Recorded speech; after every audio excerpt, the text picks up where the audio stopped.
Last video में हमने देखा ग्रीन हाउस इफेक्ट। अब देखते हैं ग्लोबल वार्मिंग क्या होता है। ग्लोबल वार्मिंग में क्या होता है, जो अर्थ का एटमॉस्फेयर होता है उसका एक एवरेज टेम्परेचर होता है, वो क्या होता है, इंक्रीज होता है धीरे धीरे, ग्रेजुअली मतलब धीरे धीरे। इसी को हम लोग बोलते हैं ग्लोबल वार्मिंग। अभी होता क्या है, इसमें क्या होता है, इनहेंस होता है ग्रीन हाउस इफेक्ट।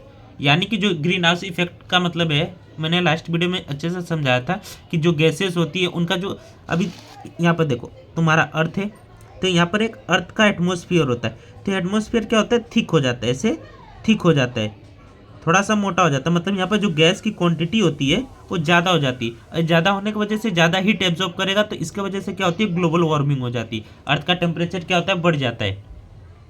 ठीक है, यहाँ से सन से आएगा रेस। अब देखो कुछ रेस तो स्पेस में चला जाता है, कुछ क्या होता है, जो गैसेस होती है उसको ट्रैप कर लेती है, फिर उसको अर्थ पे भेजती है, और जिसकी वजह से क्या होता है, गर्म हो जाता है एटमॉस्फेयर। इसी को क्या बोलते हैं, ग्लोबल वार्मिंग। अब एक क्या होता है, जो गैसेस होती है वो ज़्यादा हो जाता है एटमॉस्फेयर में, समझे। तो अभी देखो सिंपल सा ग्लोबल वार्मिंग का डेफिनेशन है, जो अर्थ है, अर्थ का एटमॉस्फेयर है, उसका एवरेज जो टेम्परेचर होता है वो क्या होता है, इंक्रीज हो जाता है ग्रेजुअली। ग्रेजुअली का मतलब है धीरे धीरे। क्यों होता है, due to enhance of greenhouse effect. और इसमें इंसानों की हलचल तो रहेगी, सीधी सी बात है। अभी ये इंसानों की एक्टिविटी क्या हो सकती है, जैसे अभी देखो फॉसिल फ्यूल जलाते, कोयला वोयला, जिसके वजह से CO2 CO ये सारे हार्मफुल गैसेस से निकलते जो कि एटमॉस्फेयर में इकट्ठा हो जाते। अब डिफॉरेस्टेशन, जंगल वंगल काट देते हैं, जला देते हैं।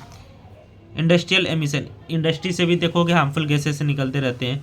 Excessive use of vehicles, vehicle ज़्यादा इस्तेमाल करते हैं उसमें से गैसेस निकलते। Agricultural activity releasing methane gas.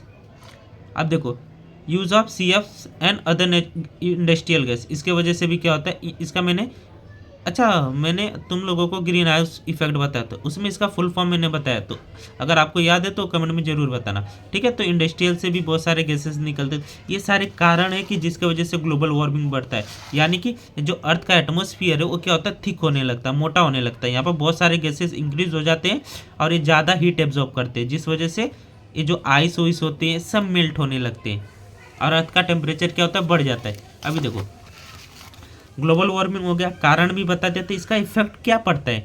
देखो सबसे पहला ग्लोबल टेम्परेचर इंक्रीज हो जाता है, ग्लेशियर क्या होता है, मेल्ट होने लगता है, जो पोलर आइस होता है वो मेल्ट होने लगता है, और सी का लेवल क्या होता है, इंक्रीज हो जाता है। अब यहाँ पर बायोडाइवर्सिटी भी क्या होता है, लॉस होता है। बायोडाइवर्सिटी क्या होता है, जितने भी लिविंग ऑर्गेनिज्म है, प्लांट एनिमल, वो सब एक साथ रहते हैं, उसको बोलते हैं बायोडाइवर्सिटी। तो पेड़ डिफॉरेस्टेशन कर रहे तो जंगल जानवर क्या होंगे, मरेंगे, तो इसी वजह से लॉस हो जाता है बायोडाइवर्सिटी।